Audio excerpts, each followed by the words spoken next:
ओम शांति। जब हम ज्ञान में आते हैं तो हम 3 तरह के साइलेंस सीखते हैं यहाँ पर। पहला साइलेंस होता है मुख का, दूसरा साइलेंस होता है मन का और तीसरा साइलेंस है आत्मा का।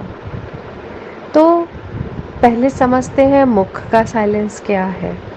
मुख का साइलेंस, जैसे मेरे साथ अगर किसी ने गलत बिहेव किया या मेरी इंसल्ट करी, तो उस समय हम लोग को ज्ञान ये सिखाता है कि बच्चे मुख में मुलहड़ा डाल लो। इसका अर्थ कि सामने वाला कुछ भी बोल रहा है, तुम जैसे मुख से हम लोग मौन रखते ना, कि मुख का मौन कर लेते हैं। कभी कभी हम लोग व्रत रखते हैं तो उस दिन हम कुछ नहीं खाते हैं, कुछ भी हो जाए, कोई भी हमें कितना भी सामने टेस्टी चीज़ भी रख दे, लेकिन हमारा व्रत है तो हम उस चीज़ को नहीं खाएंगे। तो ऐसे ही मुख का हम व्रत रख लेते हैं कि आज मेरे सामने कोई भी कितना भी मेरे साथ उल्टा बोले, कितना भी मेरी बुराई करे, लेकिन क्योंकि मैंने मुख का व्रत रखा हुआ है, मुख के मौन का व्रत रखा है, तो हम लोग उसको जवाब नहीं देंगे। भले मेरे मन के अंदर वो थॉट्स चल रहे होंगे, मन कर रहा होगा कि उसको जवाब दूं, मन अंदर से बेचैन हो रहा है कि क्यों मेरी ये इंसल्ट कर रहा है, मैंने तो ऐसा कुछ इसको बोला नहीं है, फिर भी ये मेरे लिए इतना उल्टा सीधा बोले जा रहा है, मेरी इंसल्ट कर रहा है। लेकिन क्योंकि ज्ञान ने हमको एक मुख के मौन की समझ दी, क्योंकि जब हम किसी को अच्छा नहीं बोल सकते तो परमात्मा हमें सिखाता है कि जब तुम अच्छा ही नहीं बोल पा रहे हो तो कम से कम बुरा भी मत बोलो, तुम मौन हो जाओ। तो उस पल में हम मुख का मौन कर लेते हैं। तो पहला होता है हमारा मुख का मौन। फिर ज्ञान में हम और आगे बढ़ते हैं, फिर हमें परमात्मा एक और समझ देता है, मन का मौन। अब मन का मौन, जैसे मुख का मौन हमें मनुष्य बनाता, तो मन का मौन हमें क्या बनाता? देवता। अब मन का मौन जब हम करते हैं तो उसमें हमें परमात्मा बताते कि बच्चे, मन देवताई गुण होते हैं कि वो आत्मा अपने कर्म इंद्रियों को अपने अकॉर्डिंग चलाती हैं। वो अपनी आत्मिक स्थिति में होती हैं और अपने मन की हर कर्म इंद्रियों को जब यूज़ करना चाहती हैं तब यूज़ करती हैं, जब नहीं चाहती हैं तो वो अपने आत्मिक स्थिति में रहती हैं।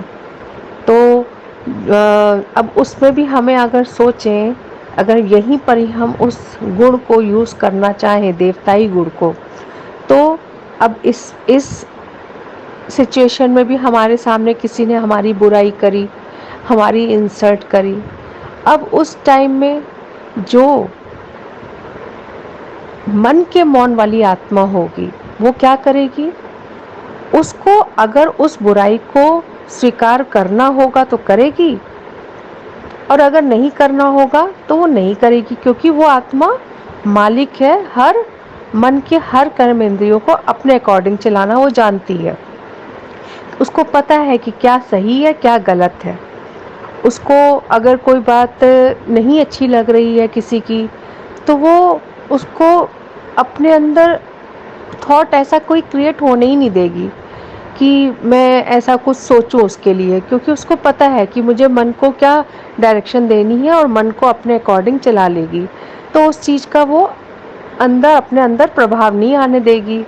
तो मन का मौन भी हो जाएगा उसका कि कोई न हमारे अंदर उसके लिए कोई नेगेटिव थॉट चला ही नहीं, क्योंकि आत्मा ने उसको अपने अंदर आने ही नहीं दिया। तो जब अंदर ही नहीं जाएगा तो फिर हमको वो दुख, सामने से जो सिचुएशन आ रही है वो हमको दुख भी नहीं देगी, है ना। तो ये हो गया हमारा मन का मौन, कि मन के मौन में भी हम कोई प्रतिक्रिया कर ही नहीं रहे, क्योंकि हम मालिक बन करके अपने मन को अपने अकॉर्डिंग चला रहे हैं कि मुझे किस थॉट में उसके लिए कैसा सोचना है। ऐसे करके आत्मा मालिक बन करके अपना कार्य करती है अपने कर्मेंद्रियों द्वारा। अब तीसरा मौन और इससे भी ऊंचा समझ, जब आत्मा की साइलेंस हम लोग समझते हैं, तब आत्मा जानती है। आत्मा उस समय पर अपने आप को शरीर से भी अलग देख पाती है कि मैं ये शरीर हूँ ही नहीं। ये प्रॉब्लम अब सामने से इसमें भी सिचुएशन आ रही है, इसमें भी मुझको गलत बोला जा रहा है, क्योंकि आत्मा अपने को शरीर से एकदम अलग देख रही है। वो अपनी नोइंग में है, अपनी बीइंग में है। उसको पता है कि मैं कौन हूँ। तो वो जो आ रहा है सामने से, जो बात आ रही है, वो उसको अब जैसे मुख के मौन में हमने चुप रहा और अंदर थॉट चले, मन के मौन में मैंने उसको अपने अकॉर्डिंग यूज़ किया, अच्छी चीज़ को एंट्री कर दी, लेकिन गलत चीज़ को मैंने मालिक बन करके उसको अपने अंदर एंट्री होने नहीं दी। लेकिन थर्ड वाले में, आत्मा के साइलेंस में, मैंने अच्छे थॉट को भी एंट्री दी और बुरे थॉट को भी एंट्री दी, और दोनों से मैं आत्मा साक्षी रही, क्योंकि इन दोनों को आत्मा, जैसे एक कहेंगे फुल एक्सेप्टेंस उस आत्मा में आई कि वो अपने अंदर वो आने दे रही है, कि देख रही है। आत्मा जो है वो पूरी तरह से देख रही है कि क्या इसके अंदर आ रहा है, किस बात से ये खुश हो रही है, किस बात से ये दुखी हो रही है। ये दोनों चीज़ों को आत्मा साइलेंटली देख रही है और सिर्फ अपनी बीइंग में है।